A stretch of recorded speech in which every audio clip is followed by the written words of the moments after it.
Major changes for UKVI. Business sponsor, licenses and skilled worker employees' rights. As we welcomed 2025, the UK Home Office rolled out major changes to immigration policies. While many celebrated the new year, these updates were quietly introduced as part of the government's intensified efforts to crack down on the misuse of the UK immigration system. Whether you're an employer, business owner, or skilled worker, these changes could affect you significantly. In this video, we'll break down the most critical updates, what they mean for you, and how you can stay compliant in the year ahead. Sponsor license requirements. Stricter rules.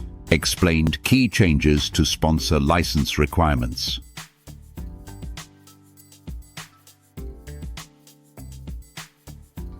The Home Office has introduced tighter rules for sponsor licenses, particularly focusing on preventing misuse. Here's what's changing. No sponsoring for personal use. A sponsor license can no longer be used to hire workers for personal roles.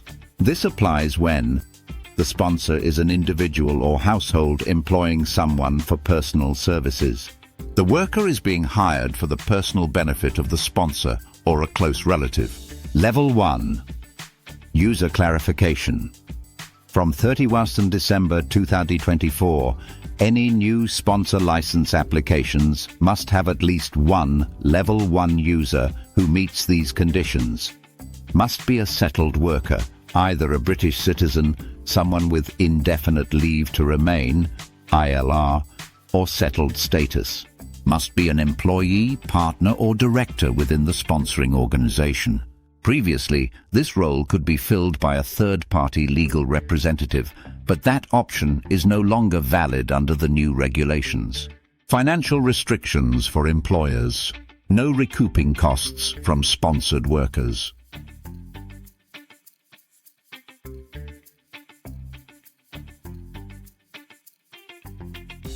In a significant shift, the Home Office has prohibited sponsors from passing specific costs onto workers they sponsor under the skilled worker route.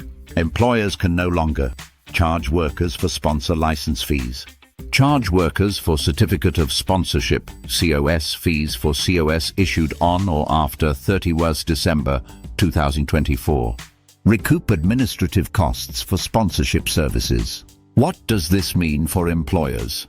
If you've previously included clauses in contracts allowing you to reclaim these fees from workers, those contracts need to be updated immediately. Failing to comply could lead to serious consequences, including license revocation, increased refusal and revocation, risks, grounds for license refusal and revocation expanded. The Home Office has also expanded its reasons for refusing or revoking sponsor licenses. A sponsor license may now be refused if the nominated key personnel is a prohibited person. The sponsor operates as an employment agency supplying workers as labor to other businesses. The sponsor attempts to hire a worker for personal benefit, such as a household staff role unrelated to business activities. A sponsor license may now be revoked if an employer recoups or attempts to recoup COS or license fees from a sponsored worker after 31st December 2024.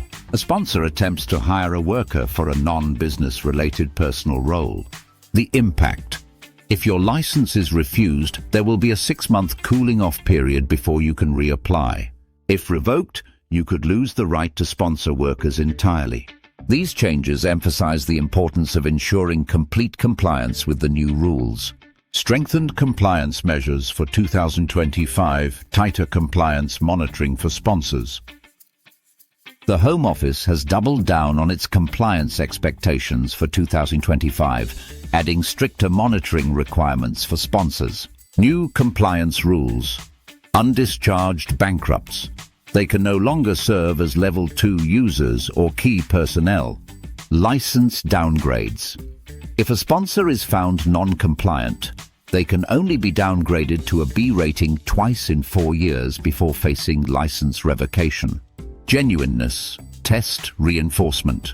The Home Office will now require sponsors to demonstrate genuine intent to hire for the roles declared in their license applications. What should employers do?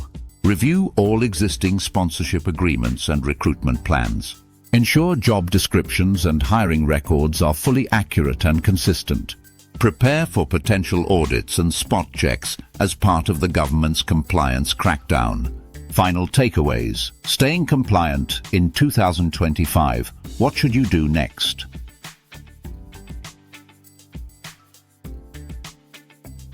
The Home Office's latest immigration changes emphasize a zero-tolerance policy for non-compliance. To protect your sponsor license and stay compliant, update your sponsorship agreements and contracts. Review and adjust repayment clauses for past COS fees. Ensure all key personnel meet the settled worker requirement.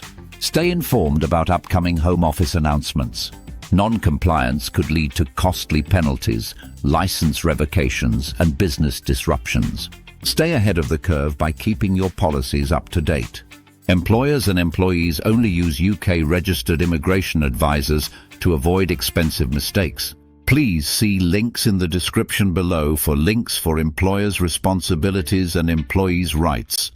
For expert assistance with UK immigration compliance and sponsorship management, employee rights, contact us today. Email info@takeoffvisa.com. Visit www.ukimmigrationandvisa.uk. Subscribe for more updates on immigration law changes. Like, comment and share for more expert insights.